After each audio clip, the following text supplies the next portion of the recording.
Good morning and welcome to Jim Dedman and Sawlogs Plastic Hubs. I hope you going to enjoy your visit today in my humble shop. It's a rainy December morning and we're still kind of working away on our project. So today's video is going to be taking a piece of crooked sawed piece of material out of my scrap pile, and we're going to machine it into the hub to mount the wheel to on the tire machine. So there's going to be a lot of facing and machining and a little bit of milling action, drilling bolt patterns and such. So hope there's some good machining content in this for you. Again, I want you to sit back and enjoy the video, kind of get comfortable. Get your easy chair, your cold beverage, coffee, adult beverage, depending on the time of the day. Gather the family, your friends, acquaintances, anybody you could round up around the TV screen or the big screen or the computer monitor. And let's sit back and have a little bit of fun hanging out with me here in the shop, looking over my shoulder. Hope you enjoyed today's video. No further ado, let's get to slinging some chips. All right. Now, I'm going to show you something. This is one more crooked ass piece of steel. Excuse my French, but that's what it is. I got this piece of steel from the metal supermarkets as out of their scrap bin. This piece of hot rolled. It's going to be perfect for what I need to do. Problem is, it's about a ½ inch. I ain't gonna say a ½ inch, but it's probably 3/8 out crooked. I mean, it is horrible. So what we're going to do is we're going to face this thing up because we're going to make this tool out of it. So I got to start with this crooked side. So this is going to be slow. So what we're going to do is we're going to go in, take the first facing cut, a nice slow RPM. Take our sweet time.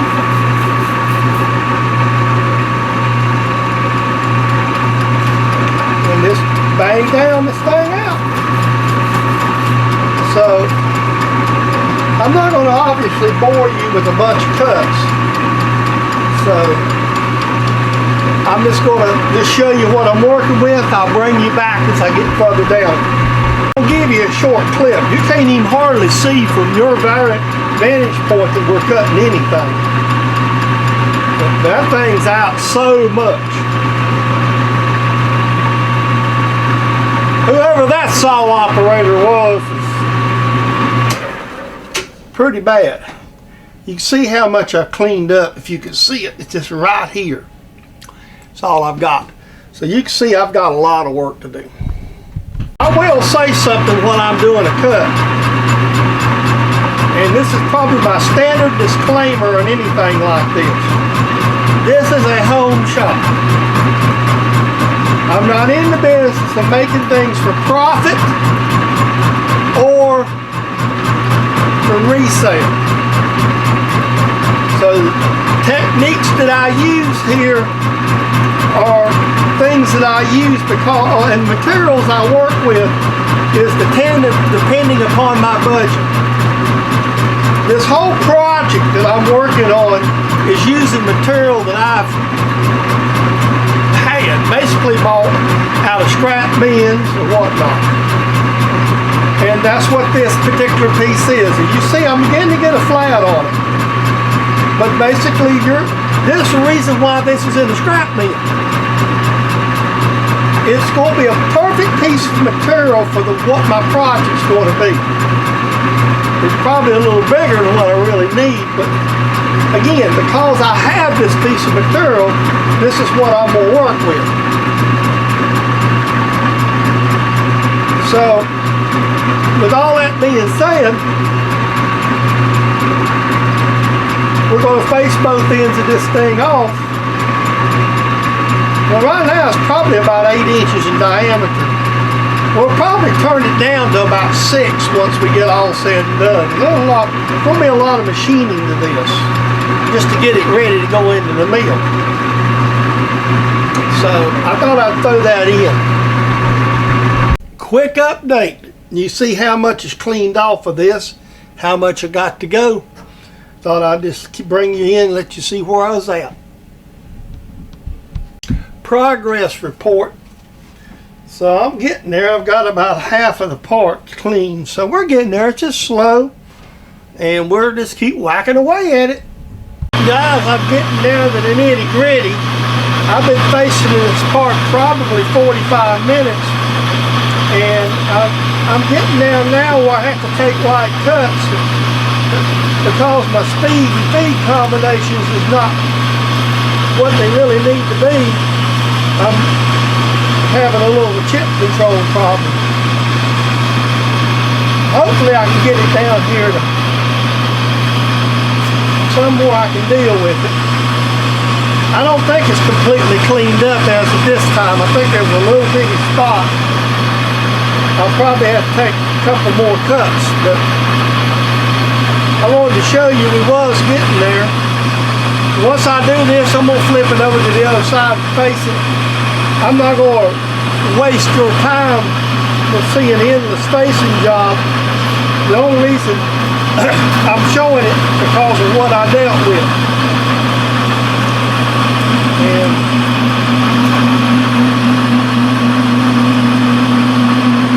the big problem I'm having, you can hear the harmonics and stuff, is because it's such a difference in diameter, it's hard to get the speed where it really needs to be. This is probably about a 7-inch part or something. Now, since I've got to cut this thing down, and again, I will say this, I would have probably done something entirely different if I'd had some different material. But I don't. So what I'm doing, I could have done like you've seen me do in the past, and put this thing on a bolt,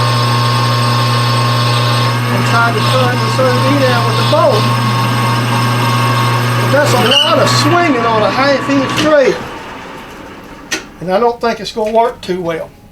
So what my plan here of action is, I'm going in, I'm going to tell you, there's a awful amount of chips that's come out of this piece of material already.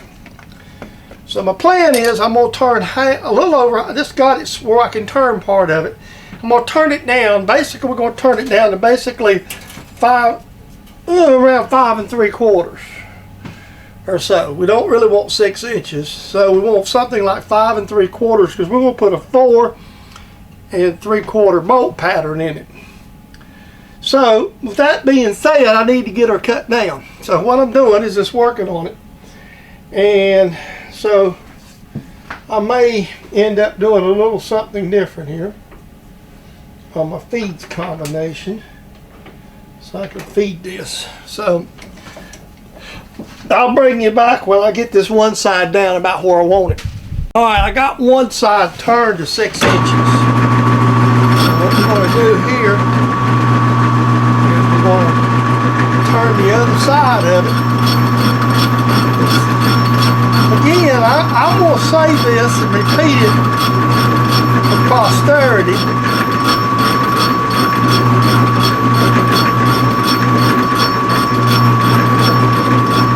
Not touch the chuck jaws, but I'm going to make sure that shouldn't move. We'll see.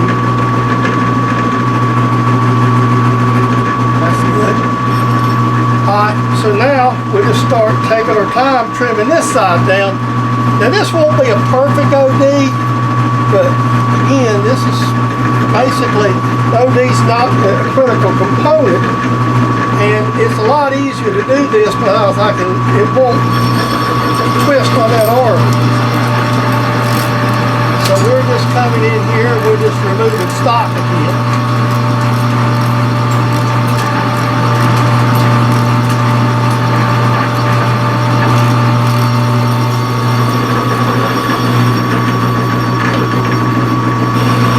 So this is what we'll be doing, taking about 20, 30 thousandths of the shop, turn her down.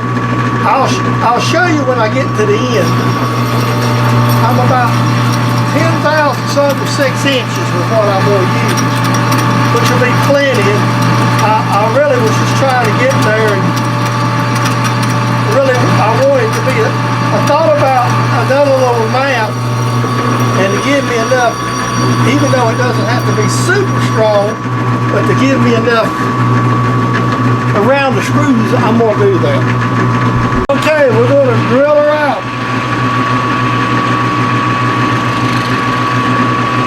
I'm going to put the numbers in and we're good to go.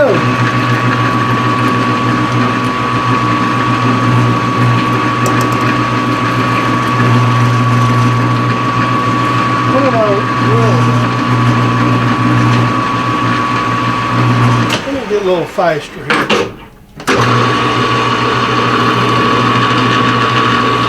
Alright, that's the hole. This is the drill for your half 13. It's going to be in there.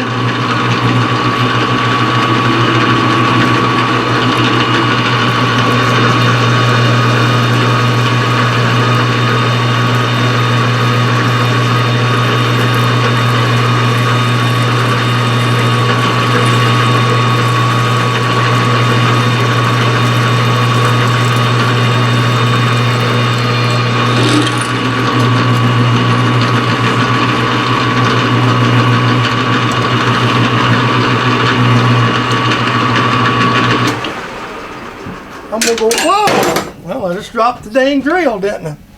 Well, let me find it and I'll bring you back. I don't think you need me hunter drill. All right, I went ahead and chamfered it after I found the drill, dropped it in the bottom. What it does is sometimes you grabbed it and it just fell in the bottom there, and I just had to go back there and fish it out. So. Now we got our 75, we got our half 13 tap in. So just go right through there like Laylock's bowl. Spiral flute should go good. There we go, we got a nice spiral flute tap. We got us a nice half 13 hole, should thread on the shaft. We'll go check that in just a second. Then all that's left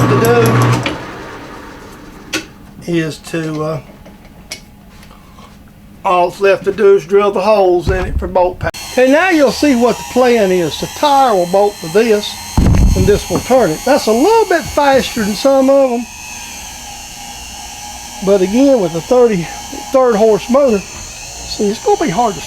I could stop it. But we're not going to lean on it that hard. It's just actually going to do something to keep it turning while we're sanding on it. So, and wrapping it with some shrink wrap. So, with all that being said, I think we're good to go. Now we just got to get this off, drill the holes in it. Again, I'm going to put the bolt pattern in this. So what I'm doing is I've got it setting on a 1, 2, 3 block under here. Basically clamp this up to the center with my drill chuck, and I put it in the vise and set it up. It's about as square as it's going to get. So that's going to allow me to, basically that's going to give me 0, 0 right there. So I'm in the center of the part. Now there's some run out, but not enough to matter again with indicating. For what this is going to be used for, there's no need to get too fancy. We'll actually change this to, we're going to probably change the drill chuck today. We're going to thread this by that big 5/8 tap, so we'll probably use hand drill. I said drill press, didn't I? I meant the mill. And I'm going to go ahead and get it down a little bit to a little slower speed, a little more appropriate to drill this hole.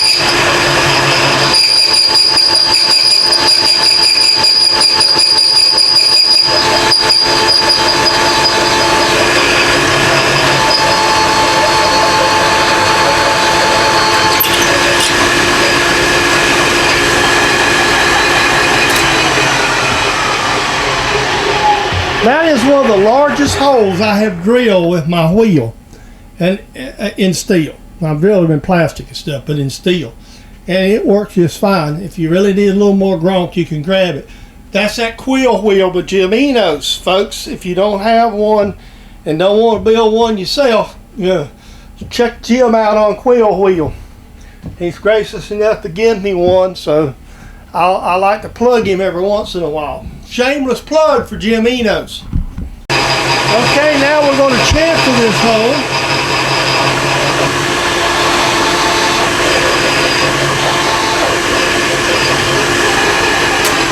And I'm going to change it out, put the tap in, I'll bring you right back.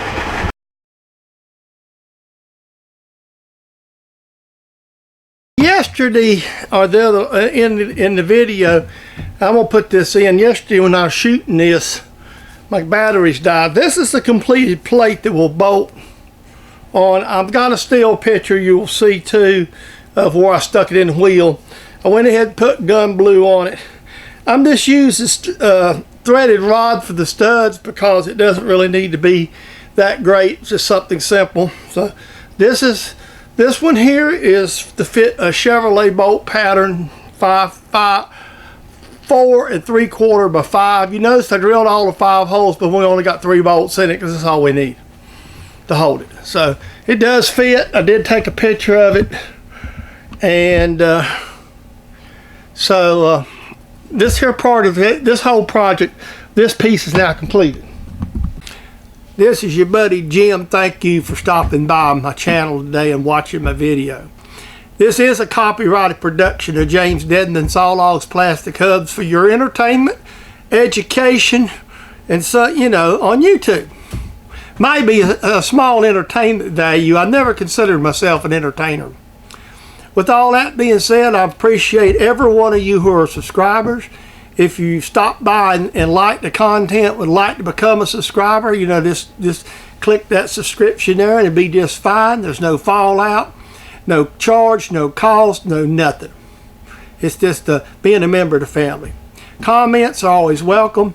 On smaller channels like mine, comments is how we interact. We don't get out to all these events like these larger folks do, who basically have a larger channel and larger income stream and lots of other things going on. This is my hobby shop, and I'll remind you about this in the videos. This is what I do for my retirement enjoyment. We run a very simple operation here, very simple video stuff that's shot here. We don't get into no elaborate stuff. We're basically cutting to the chase, getting the material slung off, get a piece made, let's go on and do something else. Kind of the way I live my personal life. So with all that being said, I'm glad you stopped by. I hope you continue to stop by. And until that very next video, we will see you then. Yuns all have a great day, and the holidays are coming up. If you don't catch another one of my videos, Merry Christmas to all and each and every one of your families, and a Happy New Year. So we'll see you later. Have a great day.